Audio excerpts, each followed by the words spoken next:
So, what we want to go through first is the characters that we're going to be using for our fan fictions. And the pretty much ships. Yeah. The intermingled ships. So, we're gonna start with Sailor Moon. All the Senshi, Mamoru Chiba Tuxedo Kamen, or Tuxedo Mask. The Sailor Starlights as well. But we will have other characters pop in every now and then, so it's not just on the characters, the main characters, pretty much. So those are the... Oh, and we're gonna bring back a few of the Black Moon Clan, which we will get into in a minute. We actually just... Yeah, we can just explain that. Say it now. So, we are bringing back Prince Demand and Blue Sapphire. Please. Hear us out. Please. Oh, put down... No, you right there. Put down the pitchfork. Put it down. No flamethrowers. Thank you. So, we decided to bring those two back because, first off, we love them.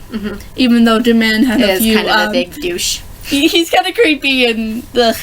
But every time I see a picture of Demand, I just go, oh, that's hot. But my inner Usagi is like, that's evil. But those two are actually the Black Moon Clan members that we really love, besides Black Lady. Oh, are we gonna add Chibiusa in here? Yeah, Chibiusa's in here. Chibiusa's coming in there too. Chibi. Out of Leah. Alright. So, in all seriousness, we brought them back. Story to how they are brought back is kind of like the same thing that Neo Queen Serenity did for Setsuna Sailor Pluto. She decided that what they've already gone through and death itself is enough punishment. So she's giving them a second chance. And letting her past self and her friends see the good in them. Yes, and help them to be the better versions of themselves. As we kind of decided that we, like, eventually will cosplay as Prince Demand and Blue Sapphire, and we kind of looked up at their characters a little bit more, and I was like, I feel so sorry for both of them. Yeah, what happened to them is really not really their fault, in a way. They were tricked, they were manipulated. Especially Demand. Blue, Sapphire, not so much. He followed Demand because he trusted and loved his brother. I mean, if you've noticed, he was the only one out of all the Black Moon Clan that didn't wear the most black crystal earrings. Because... The black pierce. In the Japanese. Yeah, and I love his reasoning. He will follow Demand, but he will not let Death Phantom or Wise Man manipulate him. And the characters that we're going to be using from Yu-Gi-Oh! Would obviously be Yami Yugi or Pharaoh 10, Yugi Moto, obviously, Joey Wheeler, Tristan Taylor, Taya Gardner, Joey's younger sister Serenity, Seto Kaiba, and occasional Solomon Moto, and occasionally Mokuba. There will be a lot of mentions of Mokuba. We might have a little... and Bakura. Bakura and Yami Bakura, he will be mentioned. We tend to call him Akifa, so just future notice, because that name is actually pretty cool. NBA. Now, on to our ships. Our intermingled ships. Okay, so we're gonna do canon first. Very first. So our only canon ship, Haruka Tano and Michiru Keo, or Sailor Uranus and Sailor Neptune, because we can't split those two apart. It's impossible. It's so, it is too hard. It hurts my heart to separate those two. It hurts my heart too. And especially in all, like, the RPs we do, because I RP as Haruka. And I do Michiru.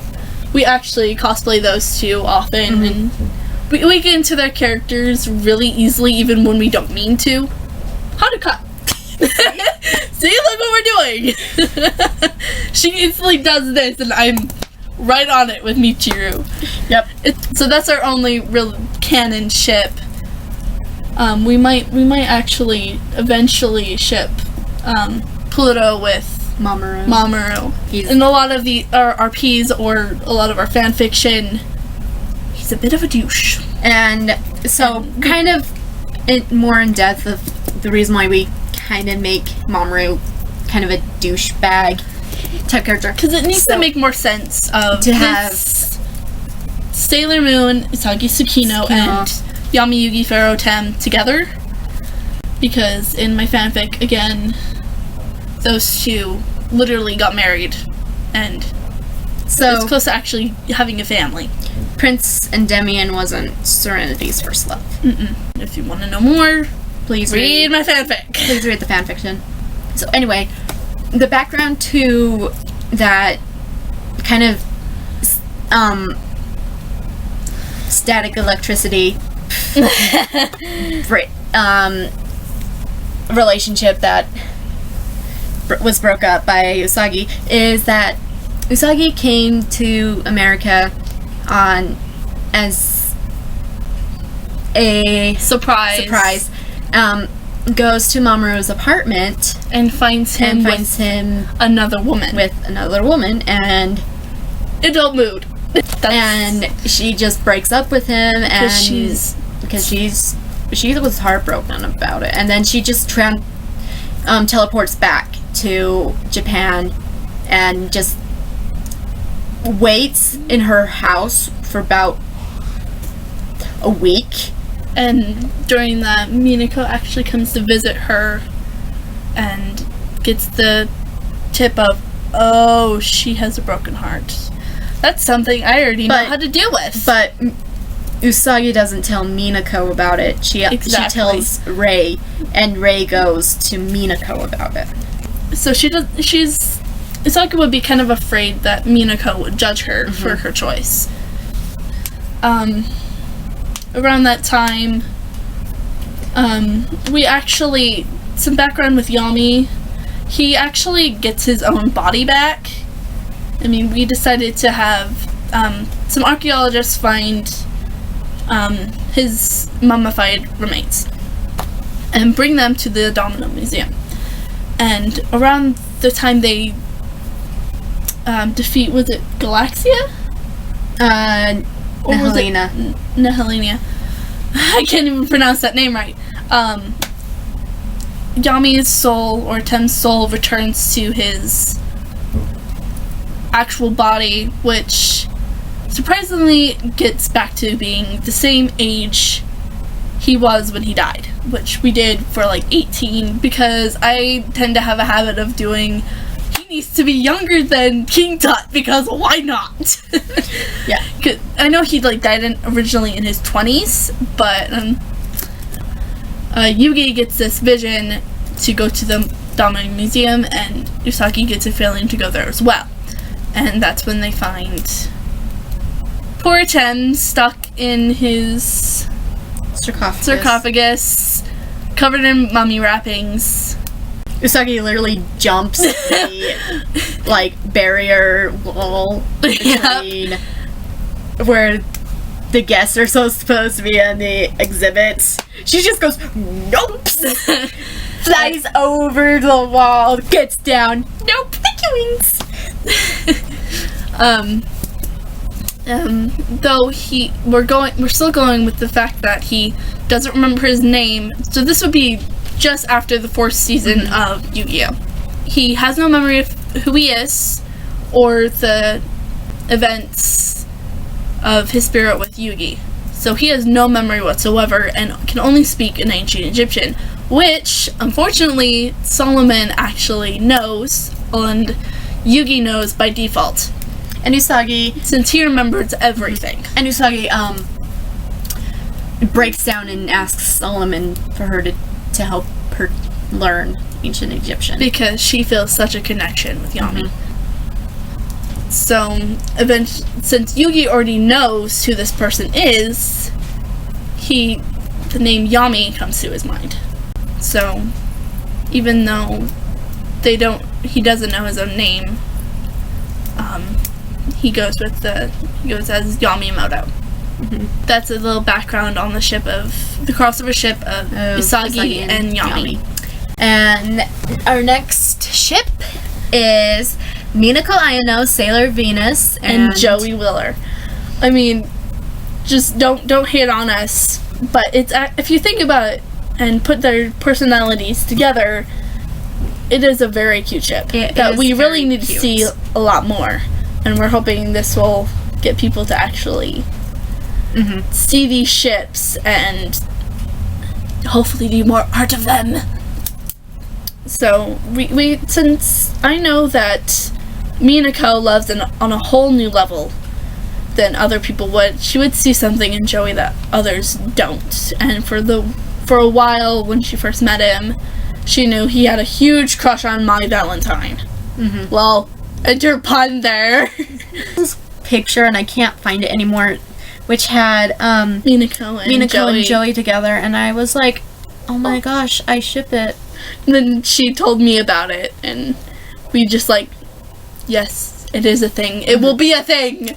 It's one of ours. The next one is Reihino. Reihino, Sailor Mars with Tristan Taylor. So and we know there's a good reason behind that ship. Tristan knows that she doesn't trust Min, and for the longest time he just won't ask her out because he's afraid that if he does and she rejects him, it'll ruin their friendship. And you know how big these Yu-Gi-Oh guys are on friendship. You know how big that is.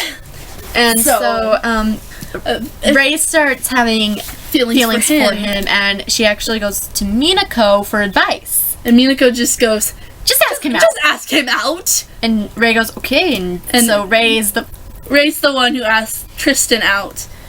And their relationship just went on from then. And Tristan goes at it slow because he doesn't want to spook Ray.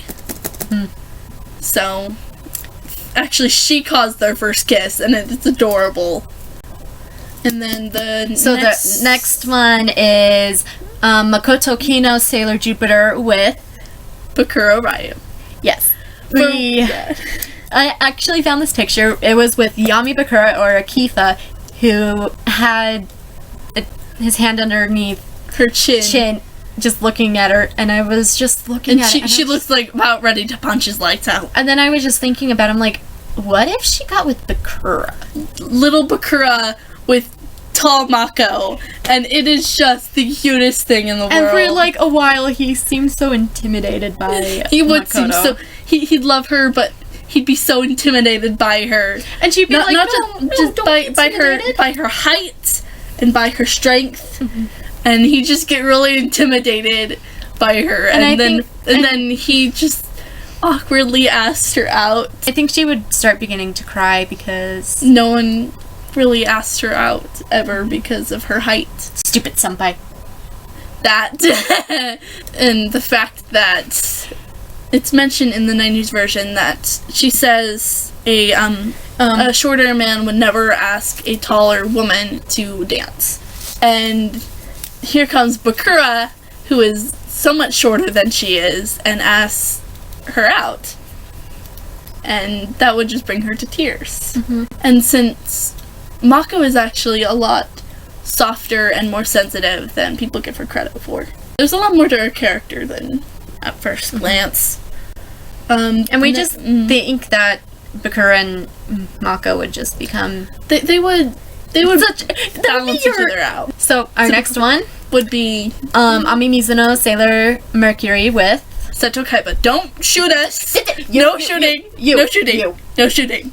I see you there. Put it away. Put it away. Thank you. We're pulling Jacksepticeye right here, guys. So we know that Seto isn't one to actually fall in love with anyone, and for the longest time, we only saw their relationship being more out of respect. A little backstory to why we started that those ship two together is it was during the time of Galaxia. No, not Galaxia. No, it was Galaxia. Yeah, Galaxia. And they went after his starseed. And Ami went to Kaiba Corp to try to stop it. She gets injured, almost loses her own starseed. And then he comes in and just like, oh my gosh, girls are stupid kind of thing. Just people are stupid.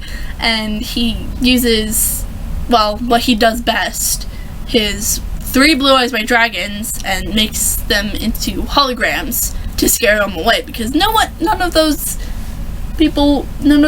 enemies would actually know. They wouldn't know anything about dueling, really. Nope. So he spooks them off with that, and then brings Ami in and takes care of her wound, and then they start talking, and the relationship goes on from there. But for a while, we've only seen them be friends out of respect. Another thing that we've come up with, it's like a friendship, not like a boyfriend-girlfriend relationship. Yeah.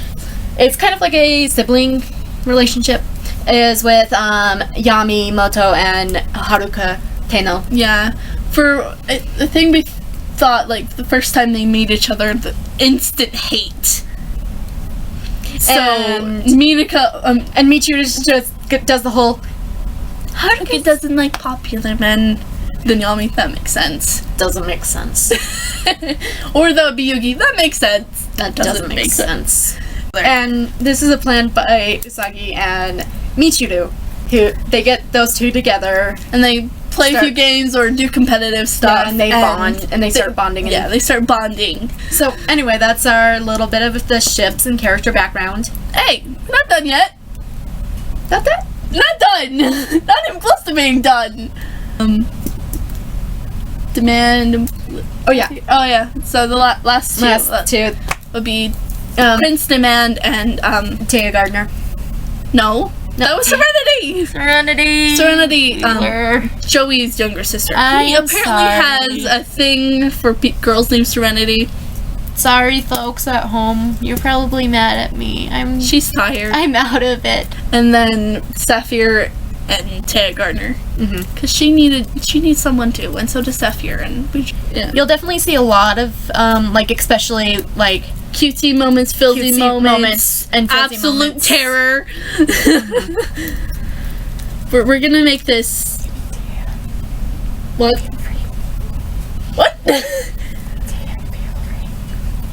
Oh!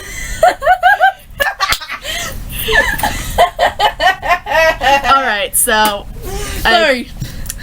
I think this fabulous in these jeans. I think this ends with the ships and character development background character stories. Bonds and stuff. Yeah. So anyway, we will see you in the next video.